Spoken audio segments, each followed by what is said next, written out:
네. 네, 지금부터 제43차 수석보좌관회의를 시작하겠습니다. 대통령님의 모든 말씀이 있겠습니다. 네, 다 수고하십니다.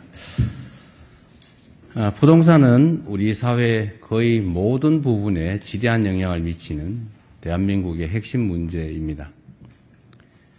사회적 자원이 장기간 부동산에 과도하게 집중되면서 양극화와 불평등을 심화시켰습니다. 또 부동산 거품도 더는 방치할 수 없는 수준입니다. 우리 국민 여러분께서 다 아시는 것처럼 이 대한민국의 부동산 가격이 전 세계적으로 매우 높을 뿐만 아니라 지금 이런 상황이 계속 지속되면 어떤 특정 국가처럼 소위 잃어버린 20년, 잃어버린 30년 이런 현상이 우리 앞에 도래할 수도 있습니다.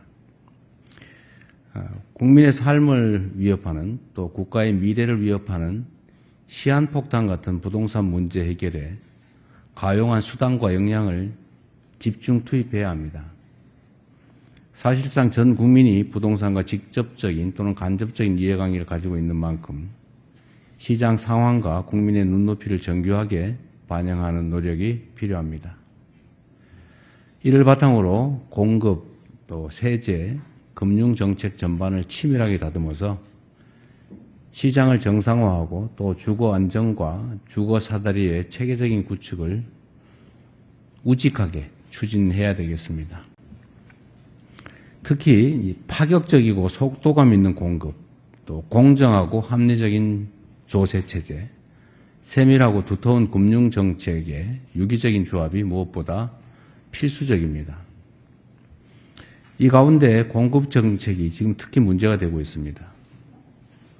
우리 국민 여러분께서 아시는 것처럼 22년 그때부터 지금까지 공급 절벽입니다.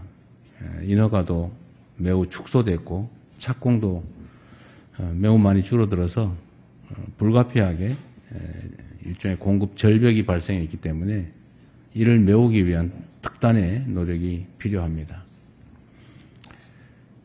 공급 정책의 경우에는 현실적인 제약 요소도 많습니다. 또 소요 기간도 길어서 더욱 특별한 각오를 가지고 전방위적인 공급 총력전에 나서야 됩니다.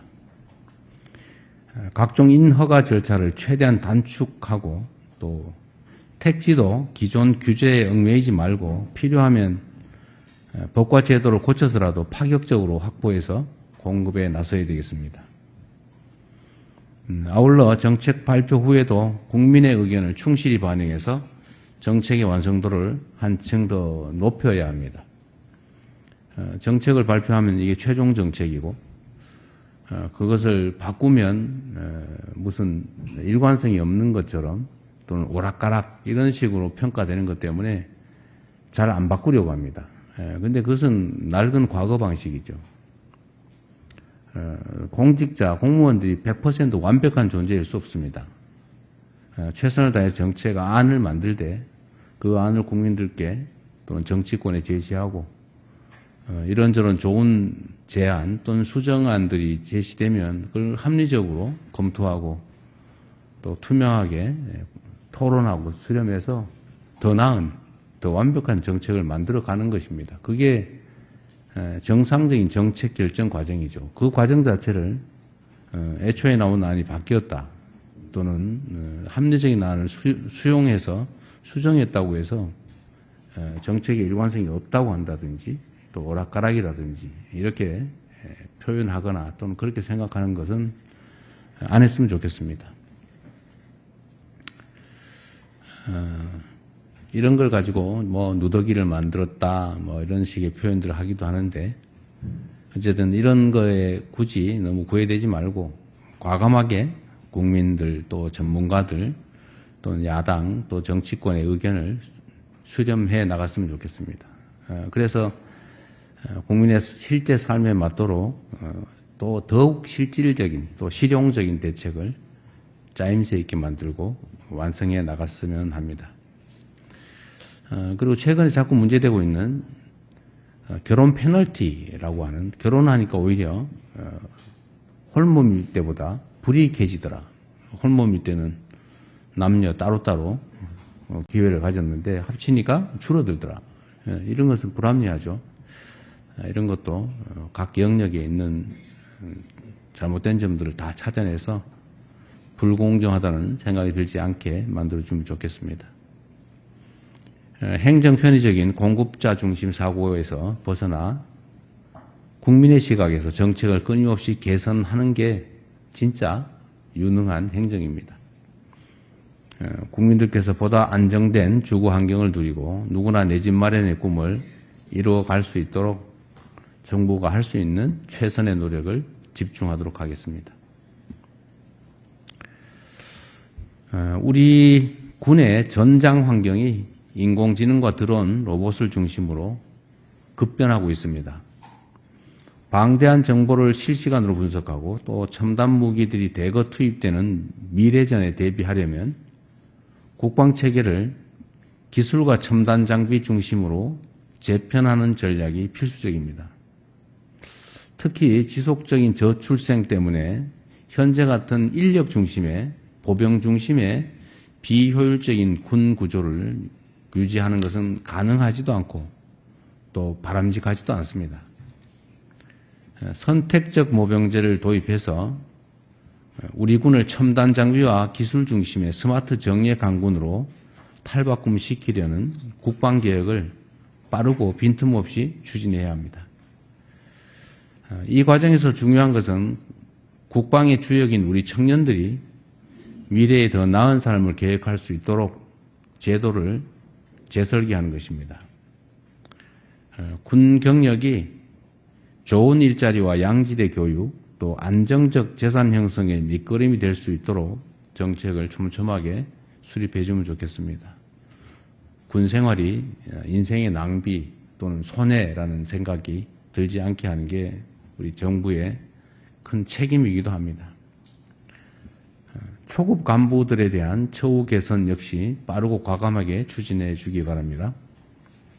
결국 국방도 사람이 하는 것입니다. 청년들이 군 복무를 보람있게 생각하고 또 군이 청년들의 사회 진출을 든든하게 뒷받침해 줄 때 진짜 강한 군대가 만들어집니다. 이에 필요한 재정적인 또 제도적인 지원 정책을 최선을 다해 발굴하고 또 조속히 시행해 주기 바랍니다.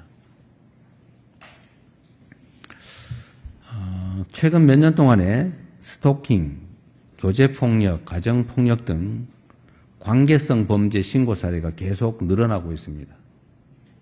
지난해에도 관련 피해 신고가 전년보다 23%나 급증했다고 합니다. 불법 창력물, 또 딥페이크 범죄 같은 디지털 성범죄의 경우에는 지난 5월 범정부 합동대응단 출범과 위장수사 제도 확대 등을 통해서 검거자가 대폭 늘어나는 성과가 있기는 했습니다. 그렇긴 한데 사건 발생 자체는 지속적으로 증가하는 추세입니다.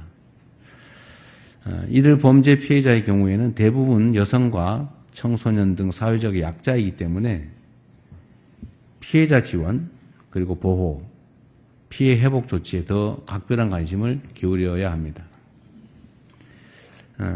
특히 이 같은 범죄의 특성상 초동 조치를 신속하고 과감하게 취해야 추가 피해를 막고 또 피해자 권리 회복도 빠르게 이루어질 수 있습니다.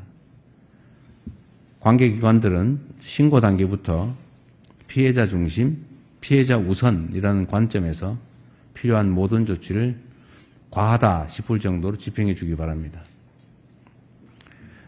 수사권과 기소권 분리 과정에서 여성과 청소년 대상 범죄 대응에 작은 빈틈도 생기지 않도록 관계부처가 제도 보완을 제대로 할 수 있도록 해 주십시오. 그리고 아울러 조만간 발표할 불법 사이트 통합 대응 방안 역시 국민이 안심할 수 있는 수준으로 세밀하게 또 꼼꼼하게 준비해 주시기 바랍니다. 이상입니다.